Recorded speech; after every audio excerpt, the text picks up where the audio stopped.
Bom, pessoal, são quase 10 horas, né? Começaria a palestra do meu amigo, né? Carlos Renato Lisboa, francês. Ele vai falar sobre aplicações de IA em cidades inteligentes, né? Tenho parceria com o Renato desde 98. Desde 2006 fortalecemos, né, o convênio não, a cooperação entre o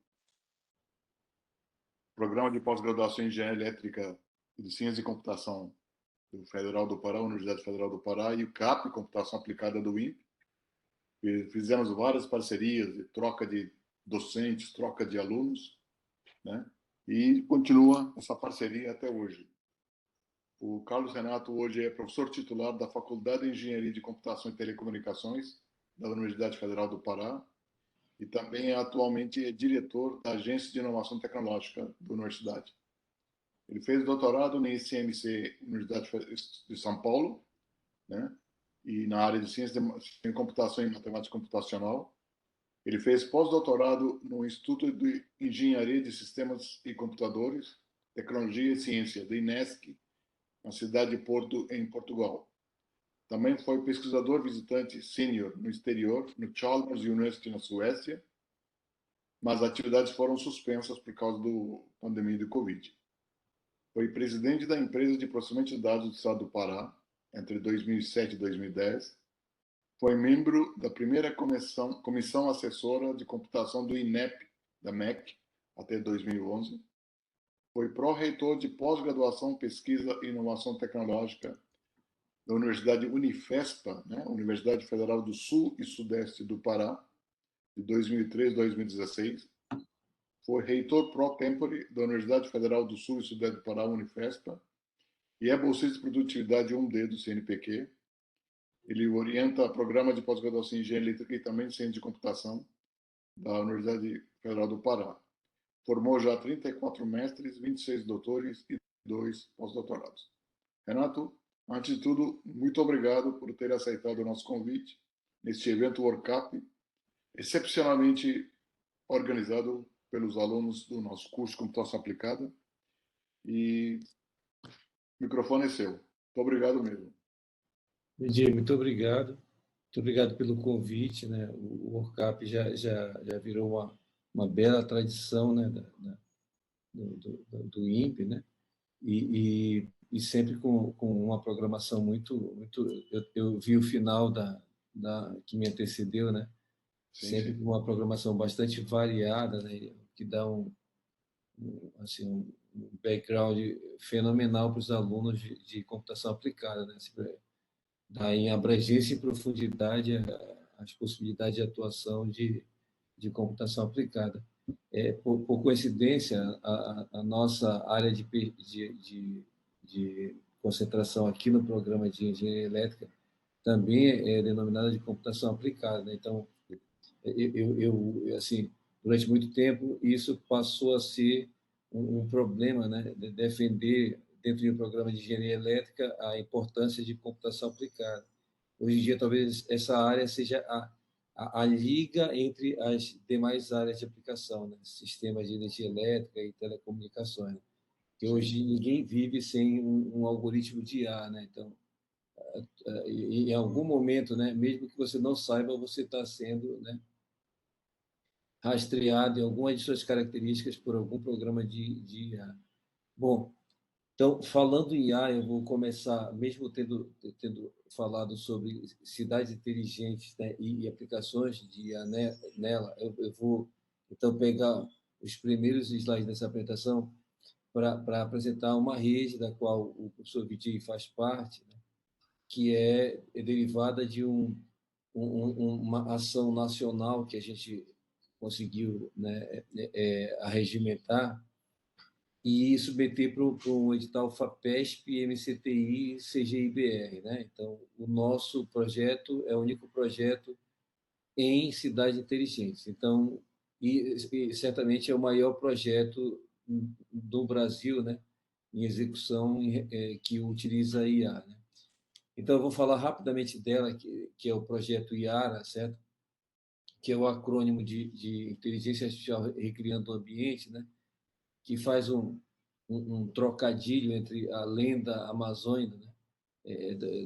Da Iara, né, que tem tudo a ver com a cultura, mas também com a preservação do meio ambiente, né, que são diretrizes desse projeto, e também, né, com, a, com, a, com o uso da palavra IA, né, e a ideia básica do projeto, que é, na verdade, a gente não consegue, né, e nem que queria, né, implodir as cidades então, para reconstruí-las, né, mas assim recriá-las no sentido de colocar a inteligência a serviço da cidadania que usa a cidade, né? E aí esse é o conceito bem mais atualizado de cidades inteligentes, né? Bom, eu sempre coloco aqui o nome do nosso coordenador, né, que é o André Carlos Ponce de Leão Ferreira de Carvalho, né, que é um professor da USP de São Carlos, tá? Então, como eu falei para vocês, a gente tem esse projeto, o IARA, né, que foi aplicado por uma chamada FAPESP, MCTI, CGI, BR, né, onde houve um conjunto gigantesco de submissões, né, e aprovaram 6 centros, né, de um total de 8 que haveria, né, previsto no projeto, sendo que a metade seria em São Paulo, porque o recurso do edital era dividido, né, é, equitativamente entre FAPESP e MCTI, né? Bom, então poderia se aplicar para a saúde, agricultura, indústria 4.0 e cidade inteligente. E por que então a gente aplicou para a cidade inteligente? Porque já havia um projeto sendo coordenado por mim em Canaã dos Carajás, que é uma cidade aqui na região sudeste do Pará, onde está a maior província minerária do planeta, né? Que é a região de Carajás ali, né?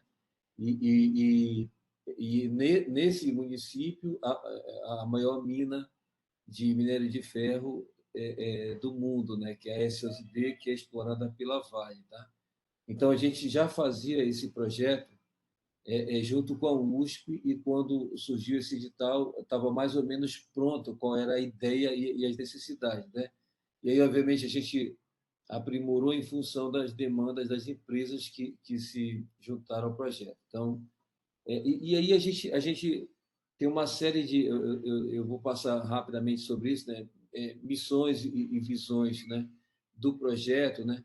Mas o ponto é que isso é um pouco assim, do dilema atual do uso de IA, né? A gente chegou talvez na fronteira, né?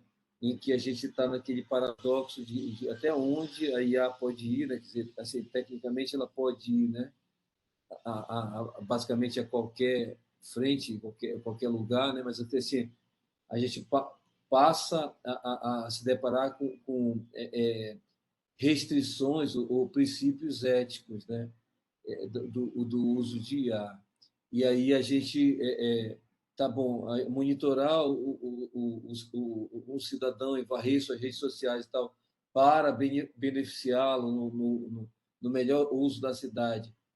Qual é o limite disso, né? Qual é o limite ético, qual é o limite legal, certo? Então, a gente tem uma série de posições que são muito do momento, né?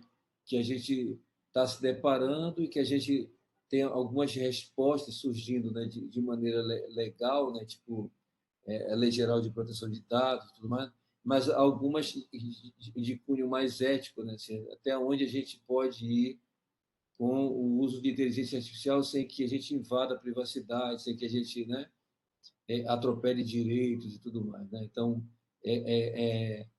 por conta disso, a gente sempre tem como diretriz básica que a IA que a gente vai usar e tudo que se suceder a partir do uso dela tem que ter essas premissas aí, né? Ela tem que ser sempre igualitária, inclusiva, responsável, sustentável e, obviamente, baseada em evidência, que é um princípio que está em extinção no Brasil atual, né?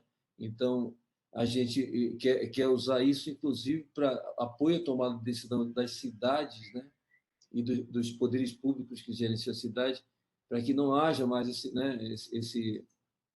essa loucura, esse frenesi que a gente vive atualmente, né, em que se ouve tudo menos o cientista, né? E o INPE é talvez a prova viva mais cabal disso, né? Assim, né?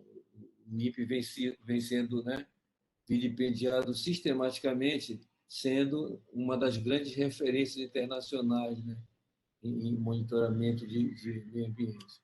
Bom, e a gente usa como referência os Objetivos de Desenvolvimento Sustentável da ONU, né, e a gente faz alguns recortes particulares em alguns que interessam diretamente. Claro que todos eles, de uma maneira geral, podem ser aplicados em conceitos de cidade, né, mas a gente, de uma maneira geral, a gente usa alguns que têm relação direta com o que a gente se colocou, né, como desafios, né?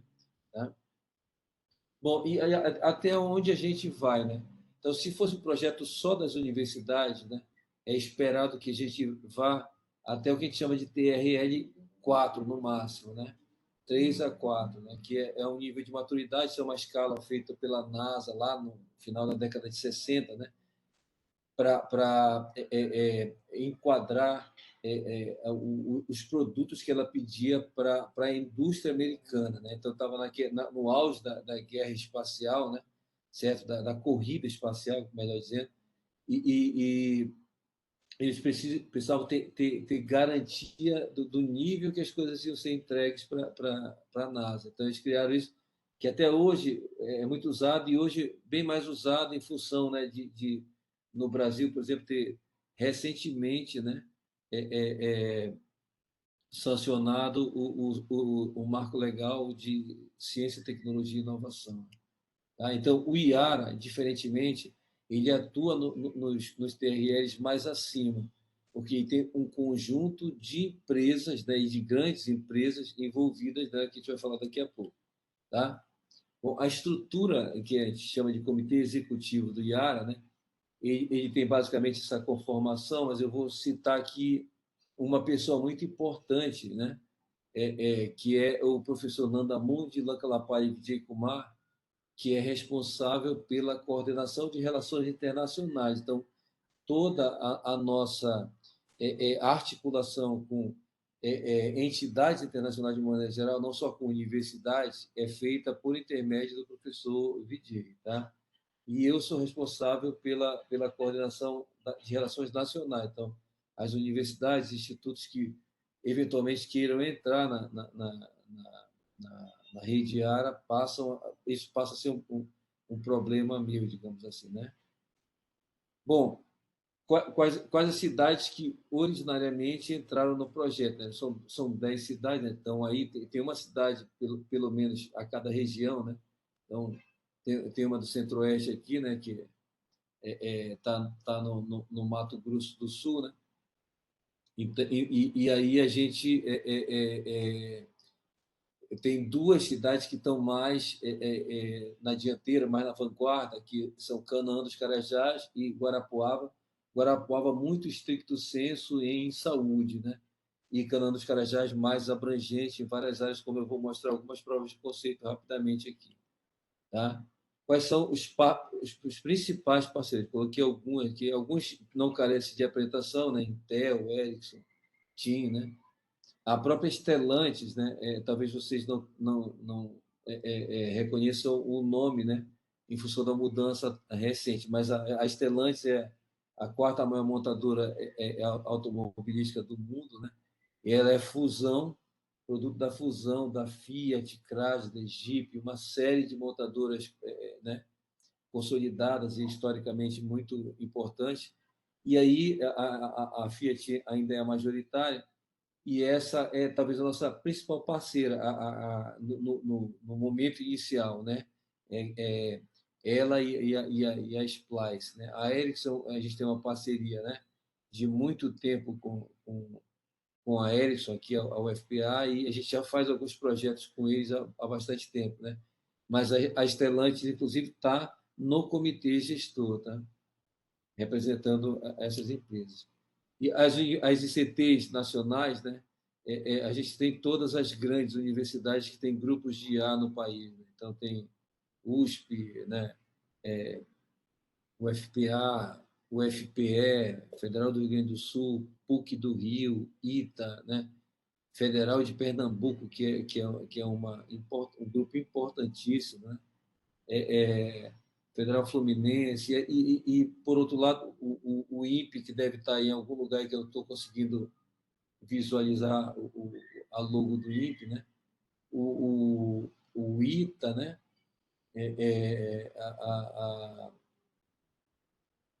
Passei alguma importante, a Unicamp, né?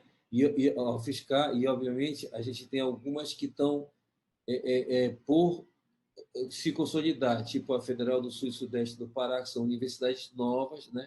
Em que passa a ser uma tarefa da rede, né? Nuclear e consolidar, ajudar a consolidar grupos, né? de pesquisa em IA aplicada à cidade inteligente nessas instituições. Tá? Bom, e a gente tem um rol aí de universidades estrangeiras, né? Mais voltada para as universidades europeias, né? Mas assim, a gente tem da América do Norte aqui, né? A gente tem dos Estados Unidos e do Canadá, né? E a gente está fazendo alguns movimentos para pegar alguns a universidade dos BRICS, né? Principalmente da Índia e da China. Certo? Isso é uma tarefa do professor Vidilho.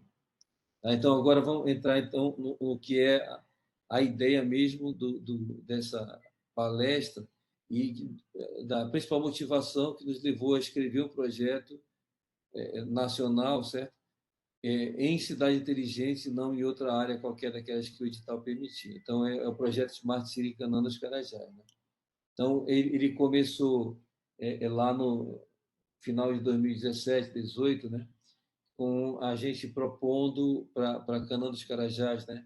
que pega um percentual dos royalties, dos royalties do minério, né? E aplica em ciência, tecnologia, inovação e educação. Então, a gente propôs que a gente fizesse o maior laboratório a céu aberto de cidade inteligente, né?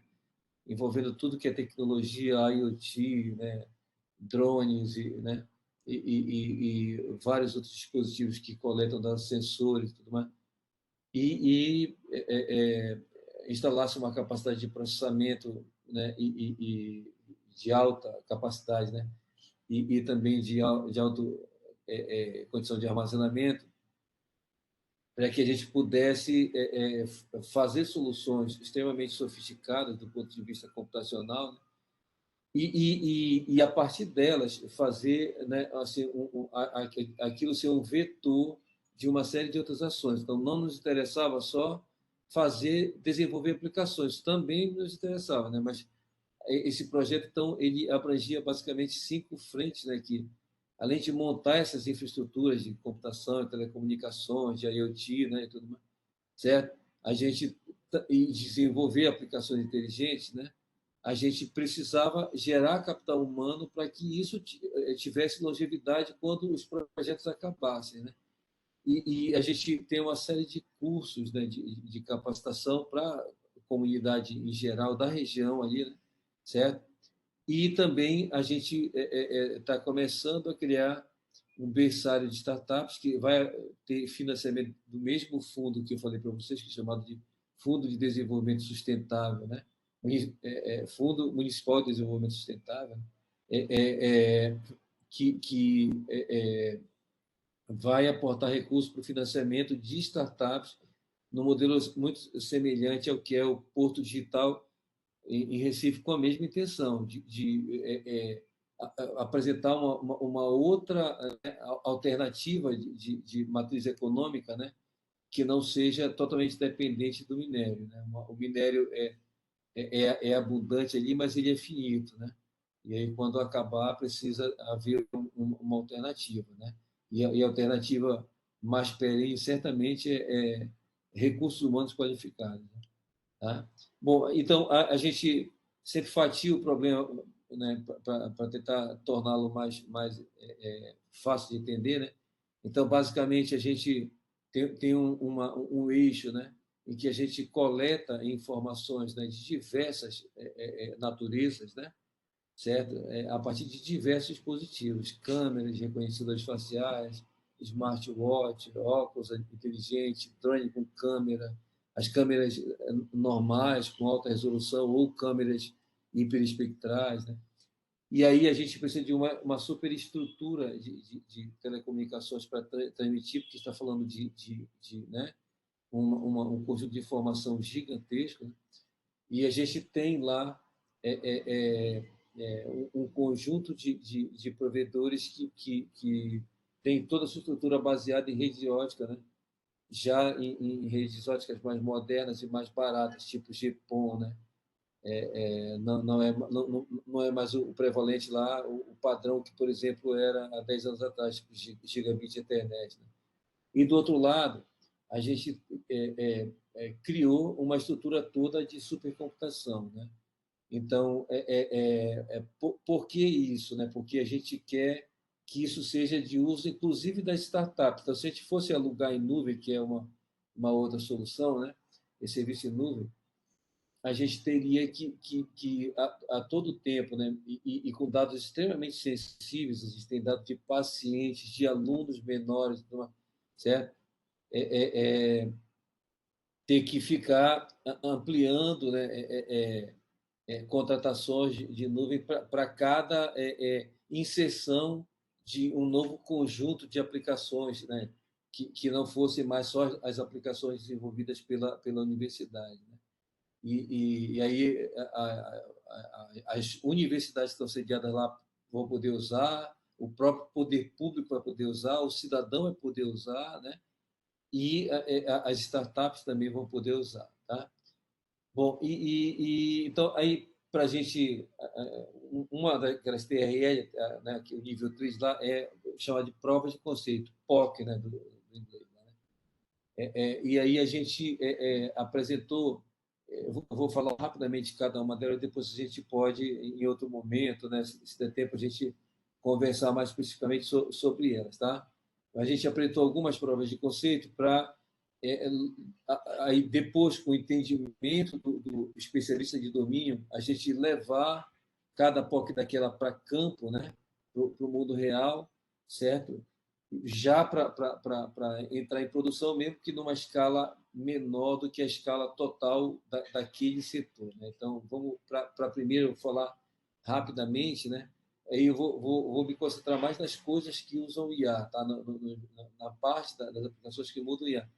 Esse primeiro aqui, que é chamado de Conecta Canã, na verdade, ele é uma grande ouvidoria do município, né? Então, o cidadão pega qualquer problema que haja na cidade, uma lâmpada que queimou, um banco da praça que está quebrado, um buraco na rua, né? Ele já baixa, né, um aplicativo para smartphone, né, nas principais plataformas aí, e aí já o cadastro dele, ele já pode registrar a ocorrência, ele já pega a informação, né, geográfica daquela ocorrência e faz tudo automaticamente dentro do sistema, né? Então, categorizado, né, o conjunto de ocorrências que são atendidas, e a partir dali a gente já dispara para a secretaria, o órgão responsável, certo? Estabelece, né, o deadline para a apresentação de solução, né? E a cada etapa dessa, o cidadão ou a cidadã que solicitou vai ser notificado, né, pelo aplicativo, até a solução final em que ele vai né, e faz o AC final para, né, dizer se foi resolvido ou não. Tá? Bom, mas aí o que interessa, então, por dentro do sistema, isso aqui é a cara né, do sistema para o usuário, né, certo? Agora, o que interessa para o gestor da cidade, né? É que ele pode fazer todo tipo de estatística, pode cruzar, né? E pode fazer algumas inferências, que são classificações, principalmente regionalizadas, de ocorrência, né? Para que ele possa otimizar a manutenção. Então, quando a gente colocou isso no início, certo? Esse módulo não existia e ocorria aquele caso, né? Assim, queimava uma lâmpada, certo? Numa rua X lá, aí eles iam, né, trocava a lâmpada, voltavam, meia hora depois queimava uma outra lâmpada na rua seguinte, né? Aí eles mandavam de novo. Tá? Então, assim, não era efetivo, né? E não era racional esse tipo de manutenção. Então, a gente começou a regionalizar e categorizar, certo? E, inclusive, correlacionar, né, eventos. Então, por exemplo, oscilações do sistema elétrico com queima de lâmpada, né? E aí, se aquilo está na mesma região, circunscrito na mesma região, a gente estabelece o nível de correlação entre aqueles fenômenos. E aí o órgão da prefeitura provavelmente vai ter que consertar também o sistema elétrico, né? Ou operadora de energia, né? Distribuidora de energia, certo? Então, aí, a partir daí, a prefeitura consegue tomar decisões não só mais racionais, mas operacionalmente mais viáveis, né? Tá? Aí tem um bando de coisas. Eu vou passando muito rápido assim, porque, né, são várias, e depois, né, a gente tenta discutir alguma coisa. A segunda, né, que veio de um problema real, o Canaã não tem transporte urbano, né, coletivo regular, certo? Então, o que tem lá é lotação, né, mototáxi, né? E aí os ônibus escolares passaram a ser utilizados por pessoas que não eram os alunos, ou não eram só os alunos, certo? E isso causou uma série de transtornos, né, para os alunos, certo? E houve uma série de incidentes lá. Então, a gente criou um sistema que reconhecia os alunos, né, de maneira facial, mas a gente implementou tudo em Raspberry, porque tinha parte rural, em escolas rurais, né, fora da região central da cidade, em que havia buracos de disponibilização de sinal das operadoras. E, por conta disso, a gente não conseguiria reconhecer se a gente tivesse baseado, né, em um sistema que consultasse um servidor remotamente. Então, tudo ficou no Raspberry. Então, a gente usa, né, a geometria da face, não as fotos, para otimizar a capacidade de colocar milhares de alunos dentro desse Raspberry. E aí, então, é uma câmerazinha e o próprio motorista. Vai um monitor, né, uma pessoa, né, da Secretaria de Educação junto para fazer isso, mas a gente planejou para que o próprio motorista pudesse, reconhecido, dar o ok, né, e liberar a entrada do aluno. Quando ele libera, aí é apresentar todo tipo de informação do aluno, né? A escola que ele deve descer, certo? Quando chega próximo da escola, é sinalizado para o motorista, certo? A cada evento, quando ele entra no ônibus, certo? Quando ele desce do ônibus e entra na escola, o responsável dele recebe uma sinalização também pelo aplicativo, que é um módulo daquele Conecta Canaã, certo? E, do outro lado, tem um grande dashboard que a Secretaria de Educação monitora tudo, né? Se todos os ônibus da frota estão rodando, né? Se houve algum incidente relatado pelos monitores que estão nos ônibus, né? Então, assim, eles conseguem ter o controle total de tudo que está acontecendo na frota, né? Tá? Bom, aí, partindo então de outro problema do mundo real, né? Tem um programa do SUS que é implementado pelas prefeituras, né? Que é chamado de Melhor em Casa, que é para atender pacientes acamados com grande dificuldade de locomoção para as unidades de saúde. Então, Canaã, como é uma cidade que tem muito recurso, né, ela manda com frequência, né, aquela equipe de saúde da família para ver como é que o paciente está, e aí lá eles vão e monitoram os sinais vitais, né? Pressão arterial, frequência cardíaca, saturação, e aí anotam isso, né, em um prontuário, né, levando tablets e tudo mais. E, em certos casos, em casos mais graves, há até uma mini UTI montada na casa de cada paciente desse, certo? Então, a gente criou uma alternativa em que a gente coloca um smartwatch no paciente, certo? Obviamente, se o paciente tiver condições, né, ele mesmo, né, fica monitorando se tá tudo ok no smartwatch, né? certo? O smartwatch publica, né, as informações no smartphone que transmite para essa central de controle, né? Certo? A gente pega basicamente os principais sinais vitais e isso tem capacidade, esse smartwatch tem capacidade até de gerar eletrocardiogramas, né, para serem enviados. E do outro lado, aqui, né, tem também uma central de controle na Secretaria de Saúde, em que um profissional de saúde fica monitorando todos os pacientes. Então, a série histórica que está sendo medida, a ela, né, foi agregada a série histórica do paciente que já havia, né, que ele já tinha o registro. Então, a gente pega os valores de referência, não dos valores tidos como universais. Por exemplo, pressão arterial, 12/8 é uma ficção, né? Só quem tem isso são pessoas dos países escandinavos ou que fazem a dieta do Mediterrâneo e tal. Mas, assim, no mundo real, isso varia muito. Então, a gente pega a série histórica da pessoa e diz, olha, não, essa pessoa, na verdade, é 13/9.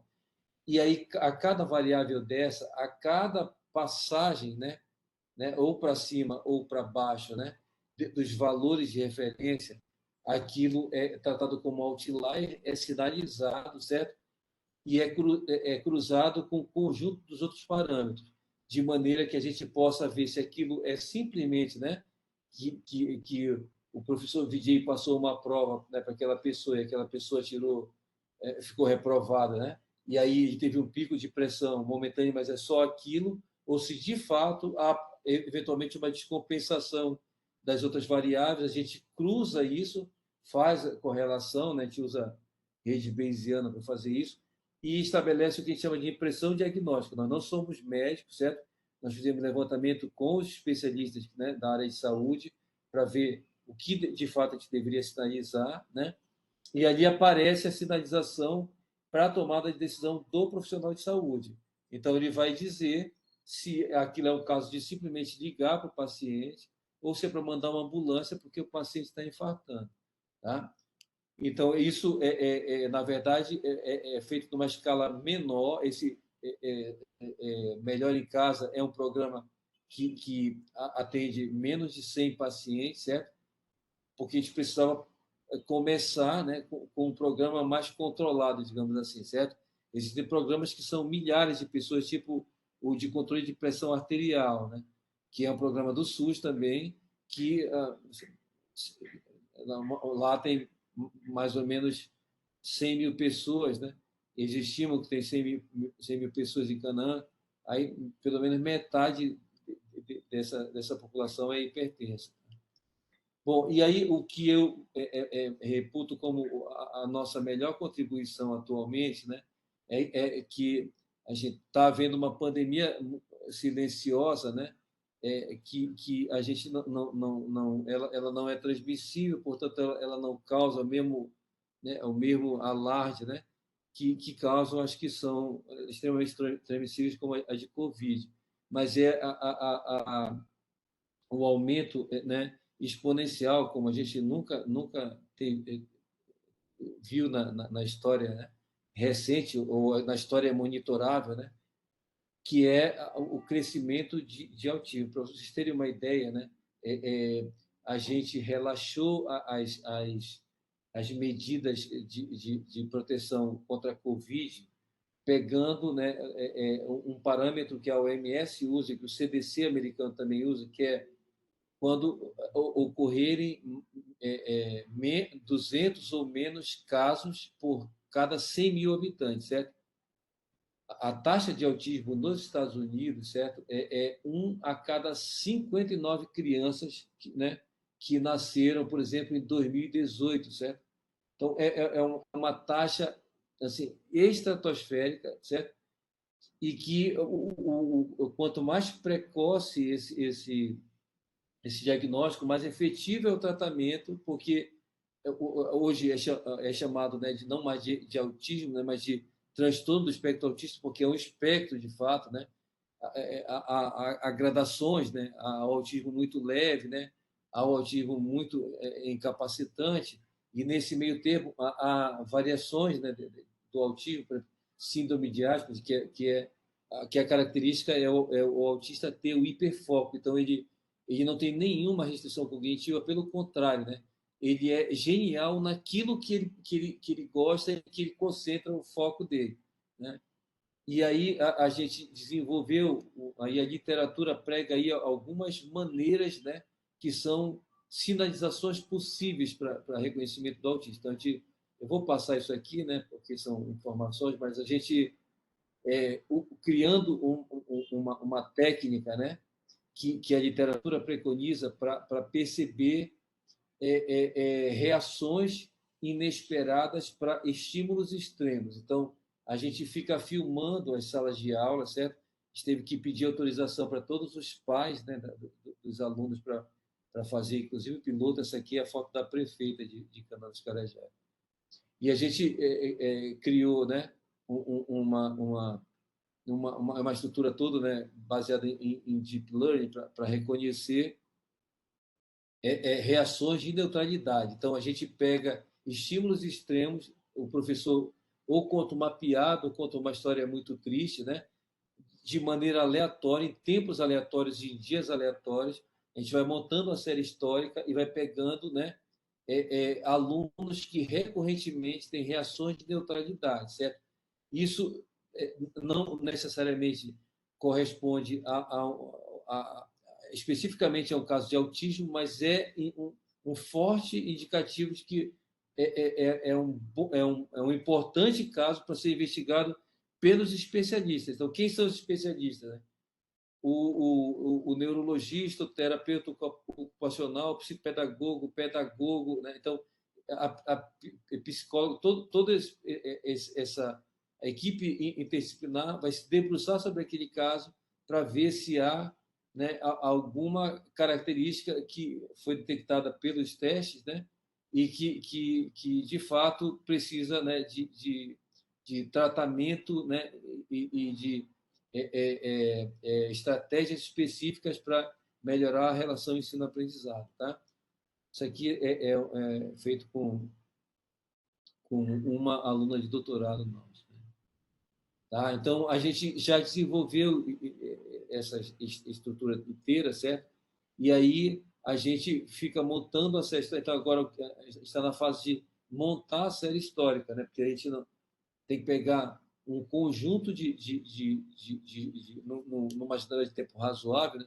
Um conjunto de reações, né, que fujam, entre aspas, do padrão, aí entre várias aspas, né, do padrão.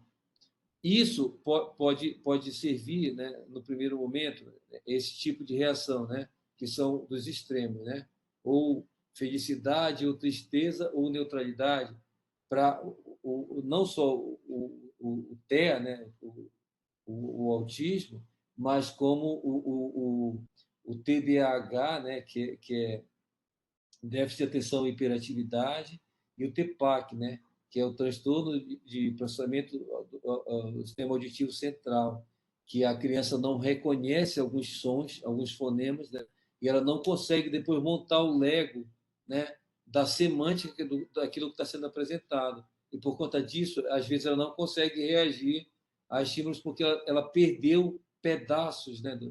Então, esses três, né? Essas três doenças são muito características da reação neutra, né?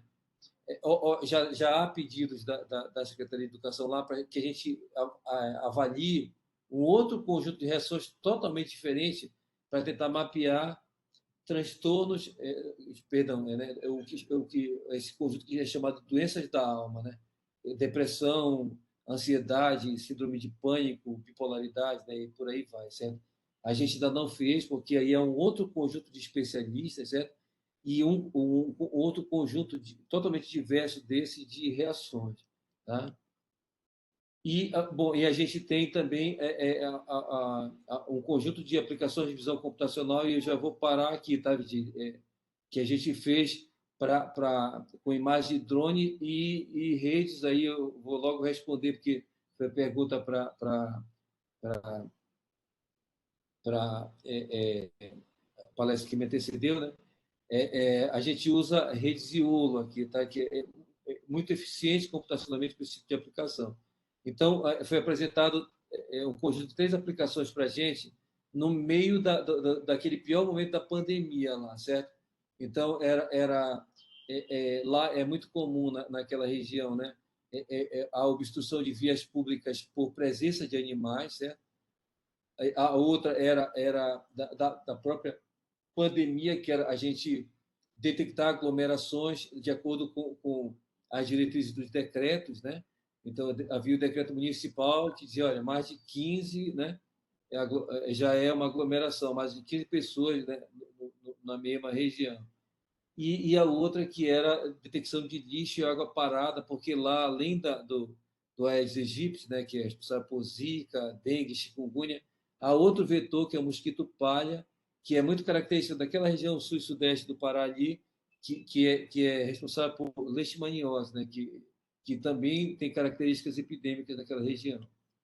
Tá? Então, aqui é o sobrevoo do drone e já a classificação das imagens, o que está em verde é lixo, né? E o que está em pink aí é água parada. Tá? A segunda aplicação era animal, né? Então, animal não era suficiente a gente só dizer que era animal, a gente tinha que dizer qual era o animal e a quantidade de animal, porque aí, a partir daí, a prefeitura teria que tomar a decisão do que ela precisava mandar para desobstruir a via, né? Então, se era só um gato, era só pedir para o estagiário ir lá e espantar, né? Mas se é um rebanho, né, de búfalos, aí não, né? Aí precisa de uma força-tarefa muito maior.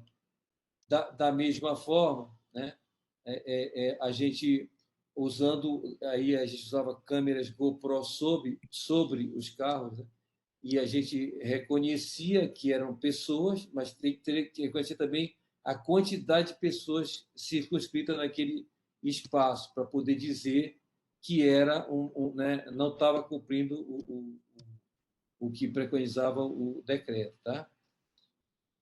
Bom, basicamente é isso. A gente tem uma série de problemas, né, para implementar todas essas coisas do mundo real. Assim, né? As restrições impostas são totalmente diferentes do que a gente teoriza nos laboratórios. Né? Eu volto a palavra para o Vijay para ver se ainda tem algum tempo, né, que eu possa eventualmente tirar alguma dúvida, né, ou falar mais alguma coisa que seja compartilhado com vocês. Tá?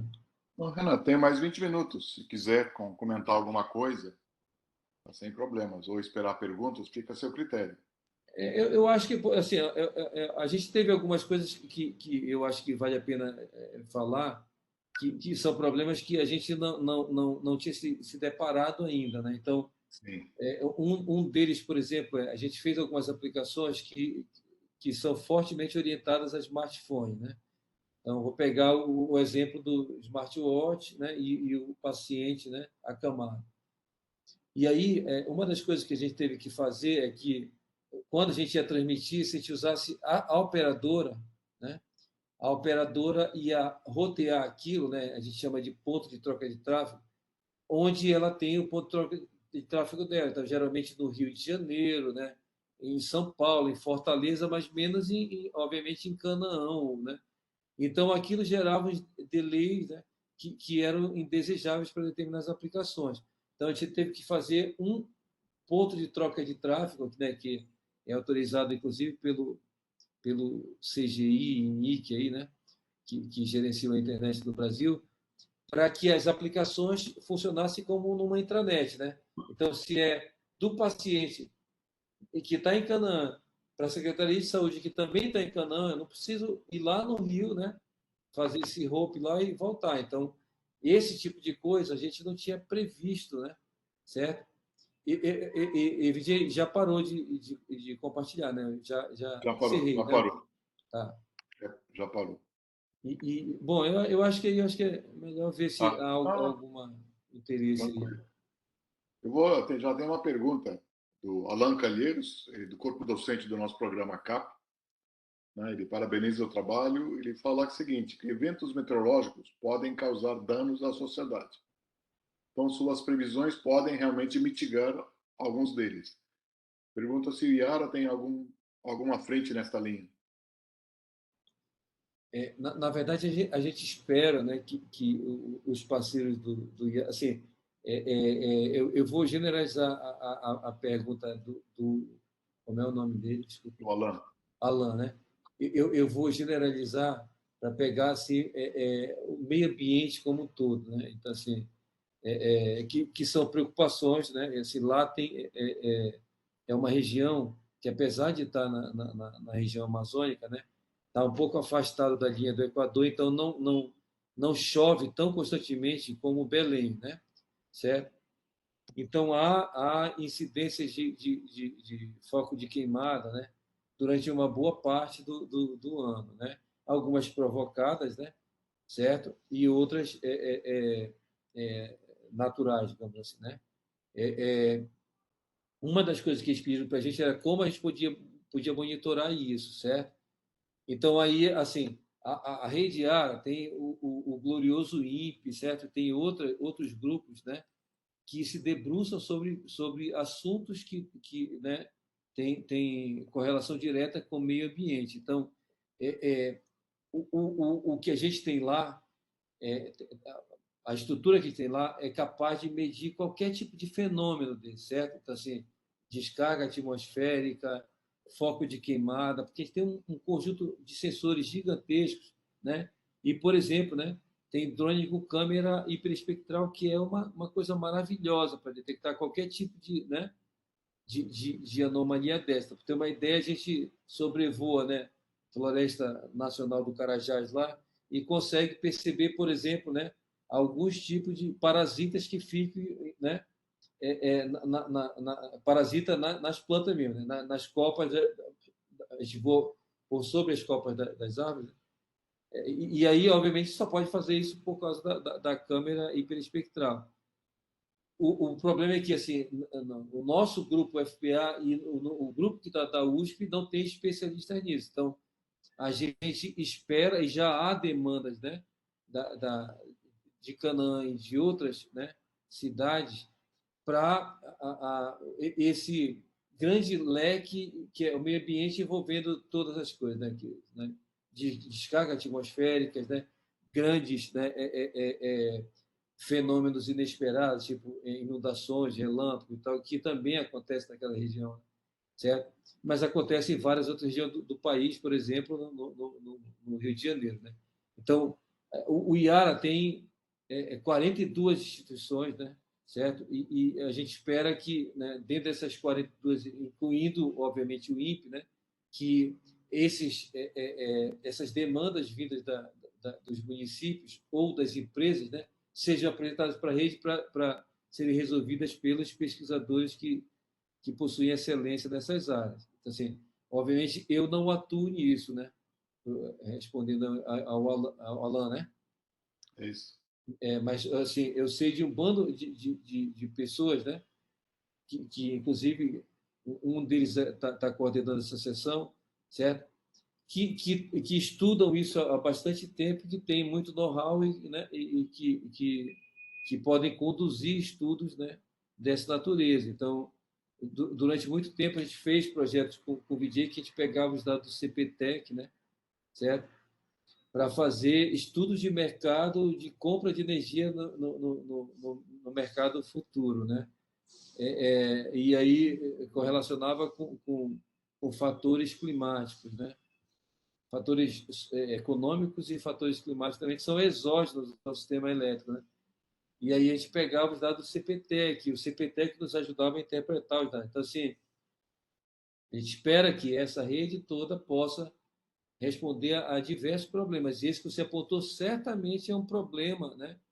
E aí, se a gente abrir o leque, né, para todas as dificuldades, né, ambientais hoje que a gente tem, aí o Brasil, né, infelizmente, é um celeiro de problemas, né, a serem resolvidos, né, nessa área. Renato, tenho mais uma pergunta do, inclusive, primeiro palestrante de hoje, André Gradfol, da Unicamp. Ele quer saber como é que outros grupos de pesquisa podem fazer para colaborar com o IARA. Deixa eu só ver o nome aqui que eu esqueci. André André, né? Fogo. O André. André. André, muito obrigado pela pesquisa. A gente faz a adesão de instituições, né? E de pesquisadores, pelos pesquisadores que já fazem parte do grupo, instituições que já fazem parte do grupo. Então, assim, a gente não coloca assim a hora de montar a rede como um todo era a hora da submissão, né? Então a gente pegou os pesquisadores, né, que montavam aqui, né, aquela rede, né, primária, digamos assim, que são 99 doutores, né, certo? O IARA é maior do que muitas universidades, né, e de 42 universidades, certo? E aí o professor Vijay, eu não me lembro se entrou mais alguém do INPE, né? Mas o professor Vijay veio como o pesquisador do INPE. Então, o que a gente sugere para pesquisadores isolados é que haja apresentação, né, para o comitê gestor, certo? Desse pesquisador isolado. Das instituições, aí a instituição tem que se manifestar, certo? A partir da instituição que lidera a sua região. Então, por exemplo, na região norte, né, a líder é a UFPA. Então, se outra universidade, né, de maneira institucional, que entrar na rede ARA, aí ela apresenta esse pedido para a UFPA. Então, a UFPA vai colocar todos os parâmetros, tem um conjunto de parâmetros montado, né, tanto para cidades como para instituições, para ingresso no IARA, né? E aí a gente leva para a análise do comitê gestor. Da mesma maneira, a gente faz com o pesquisador, que precisa ser apresentado, né, por um outro pesquisador, se a instituição já está, que é o caso do INPE, eu estou entendendo, né? Sim. Eu não sei se eu não estou entendendo, mas o André do INPE é. O André é do Unicamp. Ah, da Unicamp. Então, a Unicamp está, né? Certo? Já está então, institucionalmente ela já está. Então, teria que ver quais são, eu não tenho de cabeça, né? Quais são os pesquisadores, mas eu posso depois passar para o VJ, da Unicamp, né? Que estão no projeto IARA, certo? Porque essa inserção, ela é oficial, tá, André? A gente declara para a FAPESP que a gente vai incluir esse pesquisador. É Por mais conta fácil até, né? então, por conta disso, a gente tem que saber muito bem, né, quem é aquela pessoa que a gente está declarando. E aí, o caminho mais natural é que, se a instituição já está, que a gente tenha, né, o aval, digamos assim, né, dos pesquisadores daquela universidade que entraram originariamente no projeto. Tá? Eu me comprometo contigo, André, de pegar o nome dos pesquisadores da Unicamp e passar para o VJ, que passa para você. Tá bom? Pode ser assim, VJ?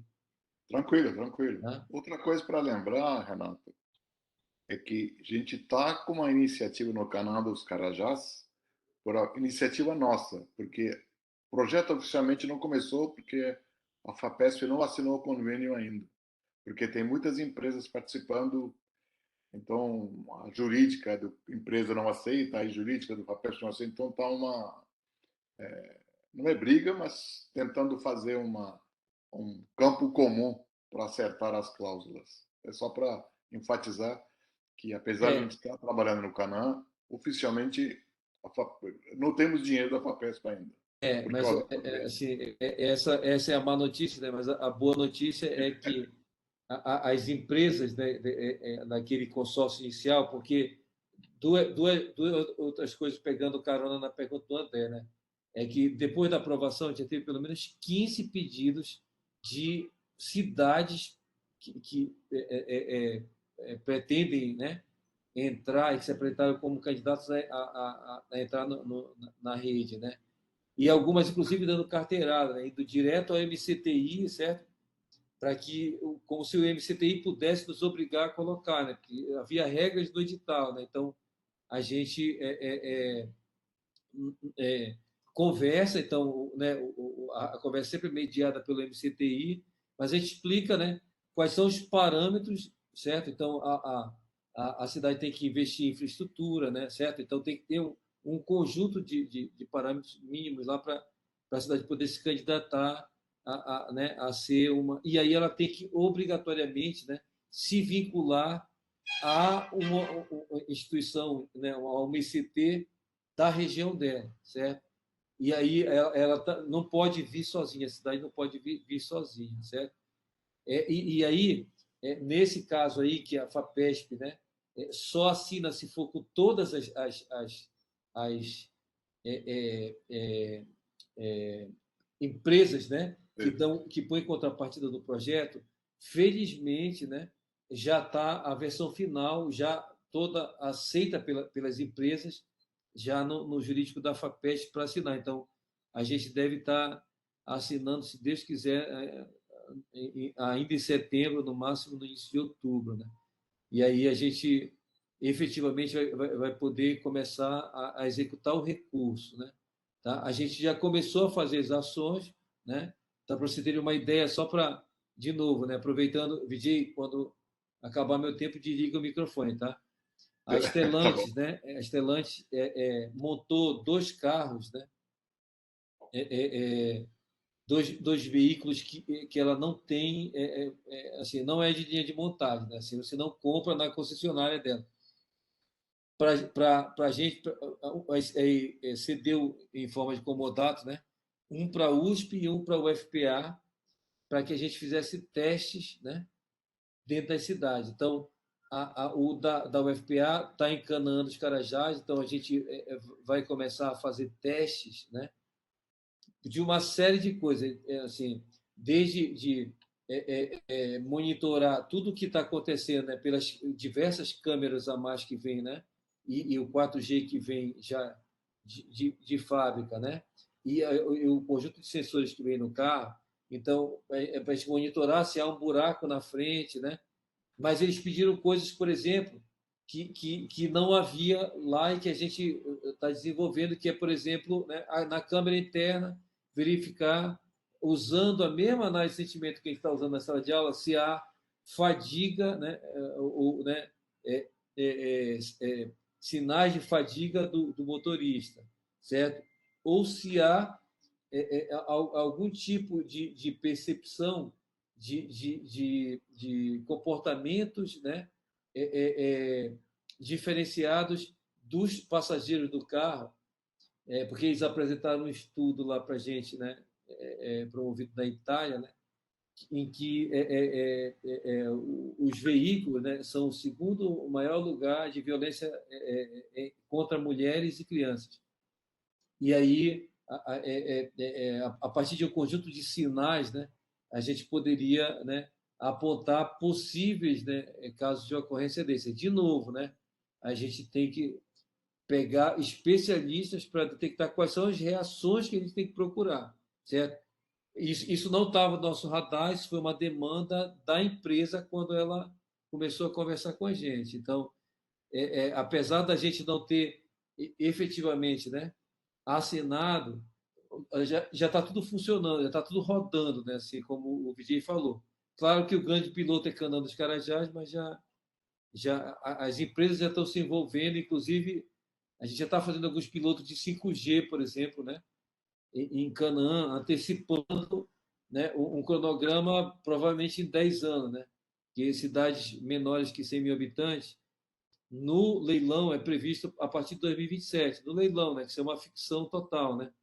Certo? A gente vai jogar isso lá para, né, 2030, se Sendo houver otimista.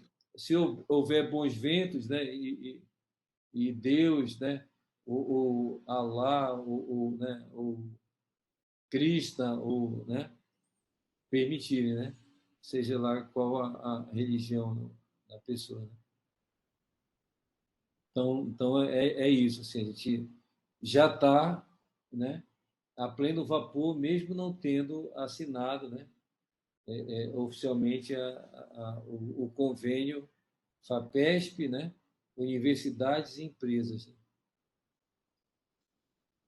Certo? Deixa eu ver se tem alguma pergunta. Ou tem mais? Pessoal, se não tiver outro comentário, vou agradecer, Renato, de novo, por aceitar o nosso convite e, como sempre, manter parceria INPE e Federal do Pará, né? Tentando datar os projetos, publicações, etc. Obrigado, Renato. Muito obrigado Vidia, eu que pela agradeço, tá? palestra. Fica à disposição aí dos nossos alunos aí. Agradeço aí a organização, né? Os alunos estão organizando de Vidia, forma depois beleza. eu vou pedir emprestado aí o apoio desses alunos para fazer os eventos do IARA, né? Parabéns aí a todo mundo pela excelente, né, organização. E muito obrigado, tá, Vidia? Fica à disposição. Aí eu já posso desligar minha câmera, né? Não, tranquilo. Obrigado. A gente vai parar fazer um break agora até 11h15. E 11h15, pessoal, vai ter a palestra da Karine, né, do INPE. Okay? Legal, pessoal. Obrigado. Até Bom daqui a evento a pouco. todos, tá?